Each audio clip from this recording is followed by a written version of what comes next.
నర్సే తాత మళ్ళీ ఇవాళ గాంధీ భవన్ గడ్డ మీద అడుగు పెట్టిండు. ఇక మరి నీ దండం పెడితే మోత మోగుతుంది. మోడీ దిష్టి బొమ్మను నీ పాడైపోయిన ఉత్త పుణ్యానికి మంటలేసి తగలబెట్టిరు. అసలు ఏంది ఏం కథ ఏం నడుస్తుంది అంటే కేంద్ర బడ్జెట్లో తెలంగాణకు అన్యాయం జరిగింది అని వీళ్ళు ఎవరు యూత్ కాంగ్రెస్ వాళ్ళు. అరే రామసక్కదనంగా మేము బడ్జెట్ ప్రవేశపెడితే బ్రహ్మాండంగా మధ్యతరగతి కుటుంబాలు సంతోషం పండుగ చేసుకుంటున్నాయని బీజేపీ వాళ్ళు అంటారు. అసలు ఏం నడుస్తుంది ఇలా ఎందుకు మోడీ దిష్టి బొమ్మను తగలబెట్టిరు అనే కథ మాత్రం అరుచుకుందాం. చూస్తూనే ఉండరు ఏఎన్ఎన్ న్యూస్. చెప్పే పెద్ద మనిషి మరి యూత్ కాంగ్రెస్ రాష్ట్ర అధ్యక్షుడు శివశరణ్ రెడ్డి అంతేనా? ఇక మరి శివచరణ్ రెడ్డి ఏం మాట్లాడబోతుండు ఇవాళ ఎందుకని ఈ తతంగం ముంగటేసుకున్నా అనేది చూద్దాము. చెప్పే ఎందుకని ఇవాళ మోడీ దిష్టి బొమ్మని ఇది చేసినావు, అసలు ఎట్లా బీజేపీ వాళ్ళే మేము రామసక్కదనంగా ప్రవేశపెట్టినాం బడ్జెట్ అని వాళ్ళు అంటారు. ఏం చెప్తావు? 2014 నుంచి ఇప్పటి వరకు 10 ఏళ్ళు మోడీ మనం మోసం చేస్తూనే వచ్చారు.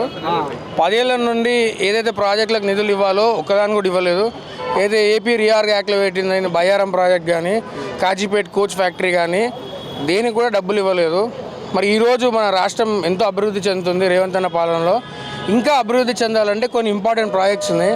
ఫర్ ఎగ్జాంపుల్ మన మెట్రో ఉంది, 5 కారిడార్ ఎక్స్పాన్షన్ చేయాలి. 5 కారిడార్లకు ₹1 లేదు, దానికి 45,000 కోట్లు కావాలి. వీళ్ళు దానికి రూపాయి ఇవ్వలేదు. మళ్ళా హైదరాబాద్ మాస్టర్ సివరేజ్ ప్లాన్ ఉంది, వరంగల్ సివరేజ్ ప్లాన్ ఉంది, అండర్గ్రౌండ్ డ్రైనేజ్ ప్లాన్ ఉంది, ₹1 లేదు. మా ఇంటి దగ్గర ఉన్న ఉప్పల్ ఫ్లైఓవర్కి 8 సంవత్సరాల నుంచి ఆపుతారు. ఇంతమంది ఎంపీలు ఉన్నారు, 8 సంవత్సరాల నుంచి ఆపుతారు అంటే దానికి ఫండ్స్ లేవు, అది పెండింగ్లోనే ఉంది.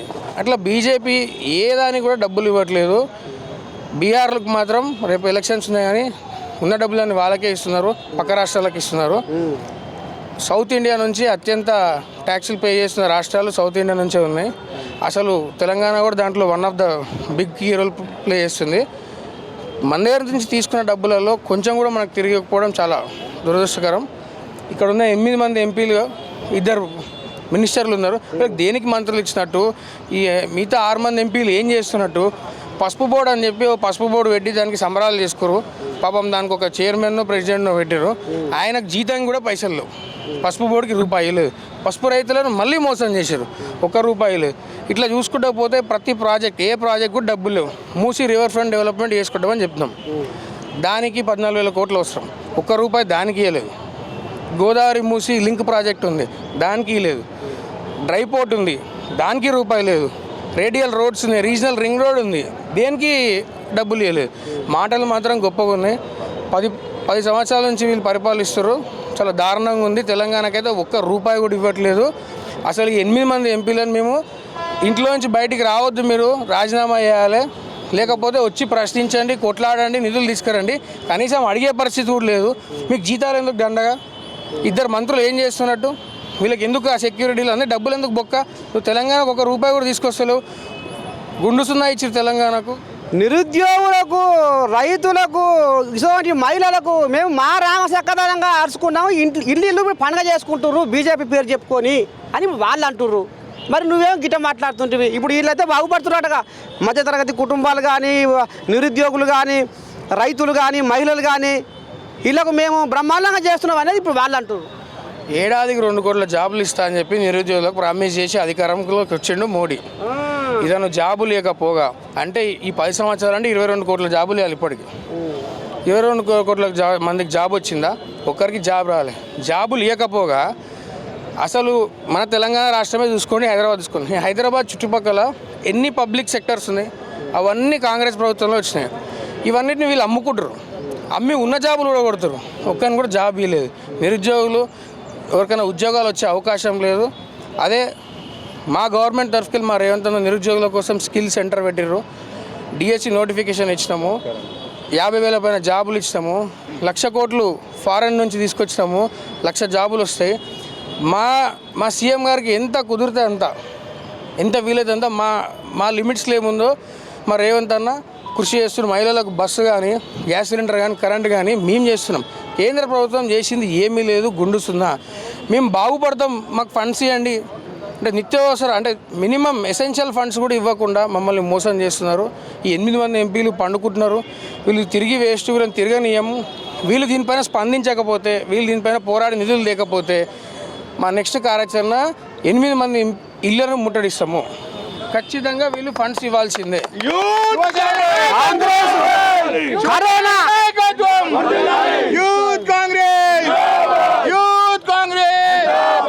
ఇక మరి కరోనా కష్టకాలంలో ప్రపంచ దేశాల ఆర్థిక వ్యవస్థ కుప్పగూలిపోతే ఇక మరి ఇండియాను మేము ఏ రకంగా రెపరెపలాడించినామో చీకటి మనసులో వెలిగించినామో అనేది మరి వాళ్ళు చెప్తుర్రే.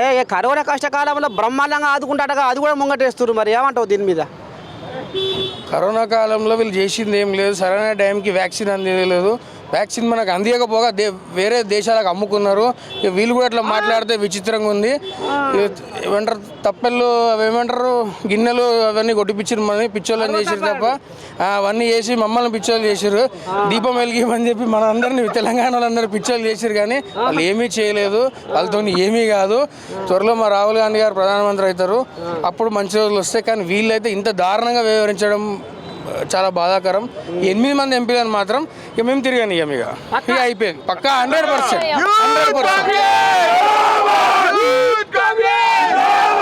ఇక మొత్తానికి గాంధీ భవన్ లో మరి యూత్ కాంగ్రెస్ పర్సు కోన్యాగలు మరి అధ్యక్షుడు శివశరణ్ రెడ్డి, వైస్ ప్రెసిడెంట్ ఏడముండు ఆ పిల్లగాడు కానొస్తలేడు ఎటు బాయ్.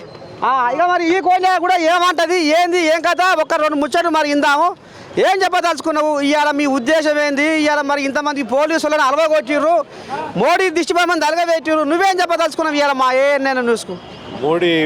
మోడీ ఏం చేస్తున్నా మొత్తం దేశం అంతా తెలుస్తూనే ఉంది. ఆయన చేసిన అభివృద్ధి ఏంది? ఇప్పటిదాకా కరోనా కష్టకాలంలో అభివృద్ధి చేసిన అన్నాడు. కాశీలో శివయాత్రలు అవుతాయి, దేశమంతా శివయాత్రలు చేసిండు. అంత మంచి పని చేసిండు మోడీ. వ్యాక్సిన్ ఇస్తా అని చెప్పి వ్యాక్సిన్ దేశాలు భారతదేశం తప్ప మిగతా దేశాలన్నీ అమ్ముకుండు, ఆ పైసలు వచ్చినాయి. ఆ కరోనా కష్టకాలంలో కూడా కార్పొరేట్ ఫండ్ వచ్చింది. ఆ ఫండ్కి సంబంధించి ఏం చేసిరని చెప్పి ఆర్టీఐ ఎన్నికలేదు, ఆర్టీఐ వేస్తే వాళ్ళని జైలు పంపిస్తారు. అట్లాంటి పరిస్థితి తెచ్చిరాలు. ఇంకేం డెవలప్మెంట్ చేసినట్టు? ఇప్పుడు ఆయనకు లక్షల కోట్ల ఫండ్ వచ్చింది, ఏం చేసిండు? లక్షల కోట్ల పిఎం స్కీమ్ల కిందకే సపరేట్ ఫండ్ వచ్చింది, దాని నుంచి ఏమైనా అభివృద్ధి చేసిన అదనే చెప్పమని చెప్పండి. ఏదో పేదోళ్లకు ఏదో 5 లక్షలు ఇస్తుండు, 5 లక్షలు ఇస్తే ఇంటింట పండుగ చేసుకుంటారు అని డీకేఆర్ నక్క ఏదో మూత మోగిస్తుంది. ఎట్ట సంగతి ఇది? డీకేఆర్ నక్క పేదామనా? అదే పేదోళ్ళు పండుగ చేసుకుంటారు, కేంద్ర ప్రభుత్వం నుంచి 5 లక్షలు వస్తున్నాయి అని ఆయన చెప్పుకొస్తున్నారు. పేదమ్మన డీకేఆర్ నక్క కుండ బాగా నిండుంది, ఆమె నిండిన కుండ ఏమన్నా చెప్తుంది. అసలైన పేదోళ్ళు మన పక్కన మా గల్లీలో పోయి అడుగుదాంపా, తూ అని ఉంచుతారు. కేంద్ర ప్రభుత్వ స్కీమ్లు ఏమొచ్చినాయి? అవి చెప్పుకోనీకే తప్ప దేనికి పనికిరాని స్కీమ్లు. వాళ్ళు ఉట్టి మాటలు చెప్పి 3 టర్మ్లో వచ్చిర్రు. సరే సంవత్సరానికి 2 లక్షలు కాకున్నా సరే 5 సంవత్సరాలు 2 కోట్ల జాబులు ఇచ్చినా సరే ఇప్పటివరకు 6 కోట్ల జాబులు రావాలి.